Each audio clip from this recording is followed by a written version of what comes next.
नमस्कार। आज हम थर्मिस्टर पढ़ेंगे। थर्मिस्टर एक तरह का टेम्परेचर सेंसर है। इसे थर्मल रजिस्टर भी कहते हैं, जिसका रेजिस्टेंस टेम्परेचर चेंज होने पर चेंज होता है। थर्मिस्टर एक पैसिव ट्रांसड्यूसर है। आउटपुट मेजर करने के लिए हमें एक्सटर्नल पावर सोर्स भी देना होता है तथा ब्रिज सर्किटरी की आवश्यकता होती है, जो कि टेम्परेचर के साथ इलेक्ट्रिकल रेजिस्टेंस में जो चेंज होता है उसके प्रोपोर्शनल आउटपुट देता है। थर्मिस्टर सेमीकंडक्टर मटेरियल से मिलकर बनते हैं, इसीलिए टेम्परेचर चेंज के लिए इनकी सेंसिटिविटी काफ़ी हाई होती है और इसीलिए थर्मिस्टर को प्रिसीजन टेम्परेचर मेजरमेंट, कंट्रोल तथा कंपेंसेशन के लिए यूज़ किया जाता है। Thermistor are composed of sintered mixture of metallic oxides such as manganese, nickel, cobalt, copper, iron, uranium। ये सभी थर्मिस्टर जो होता है इन मेटल के मेटेलिक ऑक्साइड का सिंटर्ड मिक्सचर यूज किया जाता है थर्मिस्टर को बनाने के लिए।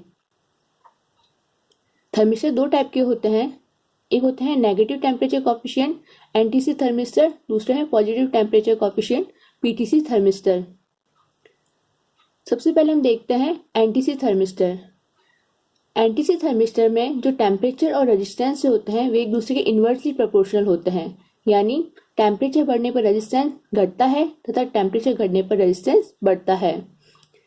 एनटीसी थर्मिस्टर के लिए टेम्परेचर और रेजिस्टेंस में जो रिलेशनशिप होता है उसे इस एक्सप्रेशन से एक्सप्रेस कर सकते हैं, जो कि है RT equal to R not e raise to power beta 1/T minus 1/T not, जहाँ पे RT जो है वो टेम्परेचर T पर रेजिस्टेंस है, R नॉट जो है वो टेम्परेचर T नॉट पे रेजिस्टेंस है थर्मिस्टर का, और T नॉट जो है वो रेफरेंस टेम्परेचर है, जो कि नॉर्मली 25 डिग्री सेंटीग्रेड लिया जाता है।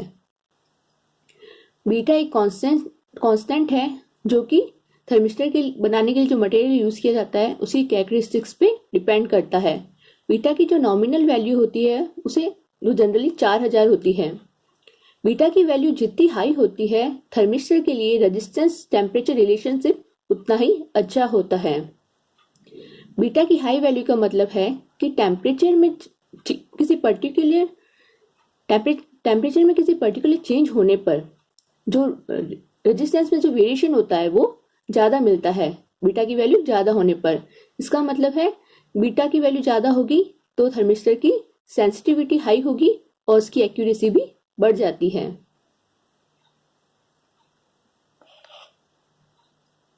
फिर है पीटीसी थर्मिस्टर। पीटीसी थर्मिस्टर में टेम्परेचर रेजिस्टेंस का जो रिलेशनशिप होता है वो होता है, ये दोनों एक दूसरे के प्रोपोर्शनल होते हैं, यानी कि टेम्परेचर बढ़ने पर रेजिस्टेंस बढ़ता है, टेम्परेचर घटने पर रेजिस्टेंस घटता है।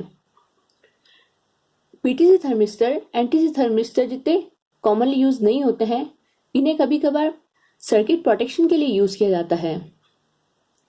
जैसे कि जब किसी डिवाइस के थ्रू करंट फ्लो होती है तो वह उसमें रेजिस्टिव हीट प्रोड्यूस होती है, और यदि करंट काफ़ी बढ़ जाती है तो डिवाइस काफ़ी ज़्यादा हीटअप हो जाती है। ऐसे डिवाइस में जो करंट फ्लो हो रही है उसको लिमिट करने के लिए उसकी करंट सप्लाई सर्किट के अंदर पीटीसी थर्मिस्टर इंस्टॉल किए जाते हैं, जिससे क्या होता है कि करंट बढ़ने पर डिवाइस हीटअप होती है, जिससे पीटीसी थर्मिस्टर का जो टेम्परेचर सेंस करता है वो बढ़ता है, और टेम्परेचर बढ़ने पर पीटीसी थर्मिस्टर का रेजिस्टेंस भी बढ़ जाता है, जिससे डिवाइस को मिलने वाली करंट कम हो जाती है। इस तरह यह एक थर्मिस्टर एक करंट लिमिटिंग डिवाइस की तरह भी कार्य करता है और सर्किट को प्रोटेक्ट करता है। फिर थर्मिस्टर के कुछ शेप सिखाए गए हैं। जैसे पहला है बीड टाइप थर्मिस्टर। इसमें ये थर्मिस्टर का बीड है जो कि ग्लास कोटेड बीड है और इसकी लीड्स है। दूसरा है प्रोब टाइप। प्रोब टाइप में जो थर्मिस्टर बीड होता है उसे किसी सॉलिड ग्लास रॉड जो होती है उसके टिप पे लगाया जाता है, जिससे इस तरह की प्रोब बनती है। तीसरे हैं डिस्क टाइप इस तरह के, और चौथे हैं रॉड टाइप। ये डायग्राम में कुछ डिस्क टाइप के थर्मिस्टर दिखाए गए हैं, और ये जो है वो glass sealed bead type thermistor है। थर्मिस्टर का ये फायदा होता है कि इनकी साइज बहुत छोटी होती है, इसलिए इन्हें बहुत स्मॉल एरियाज में इंस्टॉल किया जा सकता है, जैसे पाइपलाइन में यूज कर सकते हैं, और जो टैंक्स होते हैं उनके इनलेट्स और आउटलेट में भी इसको इंस्टॉल कर सकते हैं। अब है थर्मिस्टर की एप्लीकेशन। पहला है डिजिटल थर्मोमीटर्स में इनको यूज किया जाता है। ऑटोमोटिव एप्लीकेशंस, कार और या ट्रक में जो ऑयल और कूलेंट होते हैं उनके टेम्परेचर को मेजर करने के लिए यूज किया जाता है। हाउस होल्ड एप्लीकेशन जैसे माइक्रोवेव, फ्रिज, ओवंस जो हम घर में यूज करते हैं उनमें यूज किया जाता है। रिचार्जेबल बैटरीज में to ensure the correct battery temperature is maintained, इसके लिए थर्मिस्टर यूज किए जाते हैं। To measure the thermal conductivity of the electrical materials. फिर एक टेम्परेचर कंपेंसेशन, जैसे कि बीजेटी की कंपेंसेशन टेक्निक जो यूज की जाती है, बीजेटी में ऑपरेटिंग पॉइंट को स्टेबल रखने के लिए जो कंपेंसेशन टेक्निक्स यूज की जाती है उसमें भी थर्मिस्टर का यूज किया जाता है। तो थर्मिस्टर टेम्परेचर मेजर करने के साथ साथ टेम्परेचर कंट्रोलिंग सर्किट में भी इसका यूज किया जाता है और टेम्परेचर कंपेंसेशन सर्किट्स में भी इसका यूज किया जाता है। Thank you.